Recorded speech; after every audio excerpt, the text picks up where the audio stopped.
Praise the lord. ఆరోగ్య ప్రదాత అయిన యేసునాథునికి యుగ యుగములు స్తోత్రములు మహిమ కలుగునుగాక. దేవుని పరిశుద్ధులందరికీ నా హృదయపూర్వక వందనములు చెల్లిపరచుచు ఉన్నాను. ఈ దినపు యేసయ్య జీవపు మాట.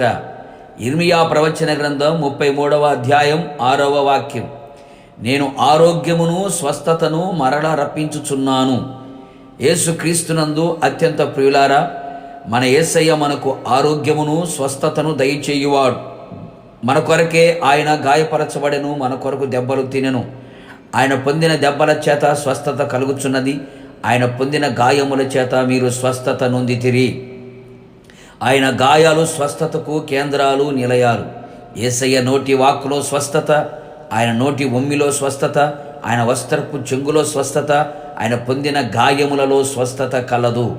నిన్ను స్వస్థపరచు యెహోవాను నేనే అనియు, నేను నీకు ఆరోగ్యమును కలుగచేతును అనియు, స్వస్థత నీకు శీఘ్రముగా లభించును అనియు అనేక వాగ్దానములు మనకు కలవు.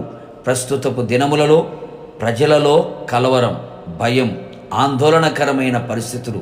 కారణం అనేక విధములైన రోగాలు. చెప్పుకునే రోగాలు, చెప్పుకోలేని రోగాలు, చిన్న రోగాలు, పెద్ద రోగాలు, కనబడే రోగాలు, కనబడని రోగాలు, మరణకరమైన రోగాలు, దీర్ఘకాలిక రోగాలు, కుదరని రోగాల చేత అనేక మంది ఇలాంటి శారీరక రోగములతో పీడించబడుచు ఉన్నారు. మరికొందరు ఆత్మీయ రోగములతో బాధించబడుతున్నారు, వేధించబడుతున్నారు. ఇంకా కొందరు మానసిక రోగులుగా మార్చబడిపోయి ఉన్నారు. నా దేవుని ప్రియులారా, నా యేసు దేవుడు నిన్ను బాగు చేయగల సర్వశక్తి గల దేవుడు.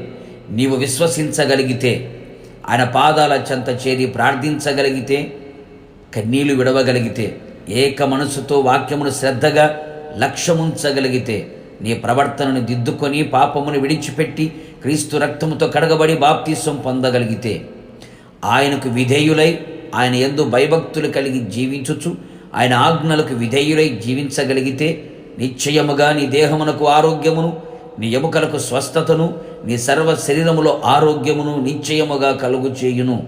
నీ ఆత్మీయ రోగమును స్వస్థపరిచి ఆత్మలో వర్ధిల్ల చేసి ఆత్మాభివృద్ధిని కలుగు చేయును. మానసిక రోగ రుగ్మతను తొలగించి మానసిక ఉల్లాసముతో ఆయన నింపును. అందరికీ అన్ని రోగములకు ఒకే వైద్యుడు నా యేసయ్య. అన్ని రోగములకి ఒకే మందు ఆయన గాయాలు. విశ్వసించి ఆయన రెక్కల నీడలో చేరేదము. నిశ్చయముగా నా యేసయ్య సర్వ రోగ నివారణ చేయునుగాక. సంపూర్ణ స్వస్థతని, సంపూర్ణమైన ఆరోగ్యమును కలుగు చేసి దీర్ఘాయువుతో తృప్తిపరచి ఆరోగ్యవంతులమై ఆయన సన్నిధిలో ఆనందించుచు ఆయన ఆగమనముకు సిద్ధపరచబడుదుముగాక. ప్రార్థన. నిత్యాశ్రయదుర్గమైన నా యేసయ్య, నీ పరిశుద్ధ పాదములకి కోట్లాది స్తోత్రములు. ఉదయకాలం నీ జీవపు మాట వినడానికి మీరు మాకిచ్చిన కృప కొరకు స్తోత్రం. మీరు ఇచ్చిన చక్కని వాగ్దానము కొరకు స్తోత్రం. నేను ఆరోగ్యమును స్వస్థతను మరలా కలుగు చేసేదను అని మీరు తెలియపరిచి ఉన్నారు. రప్పించదను అని చెప్పి ఉన్నారు. నిశ్చయముగా ప్రభువా, నీ ప్రజలు ఏ రోగములతో పీడించబడుచున్నారో, అవి శారీరక రోగమైన, మానసిక రోగమైన, ఆత్మీయ రోగమైన, నిశ్చయముగా మీరు సమస్తమును బాగుగా చేయగలిగిన దేవుడు, సమస్తమును స్వస్థపరచగలిగిన దేవుడు.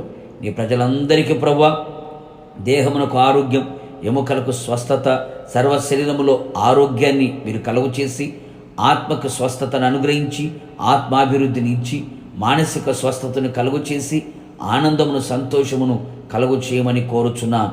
నిశ్చయముగా ప్రభువా, మీ పాదాల చెంత చేరని నీ ప్రజలని త్రోసివేయక వారి జీవితంలో గొప్ప కార్యములు చేసి ఆరోగ్య ప్రదాతగా వారి జీవితములో ఉండి మీరు చేసిన వాగ్దానములని నెరవేర్చి మీరు మాత్రం మహిమ పొందమని, రాకడకు సిద్ధపరచమని యేసు నామములో అడుగుచున్నాను తండ్రి, ఆమేన్. నిశ్చయముగా మీకును మీ కుటుంబ సభ్యులందరికీ నా యేసయ్య ఆరోగ్యమును స్వస్థతను మరలా రప్పించునుగాక. God bless you.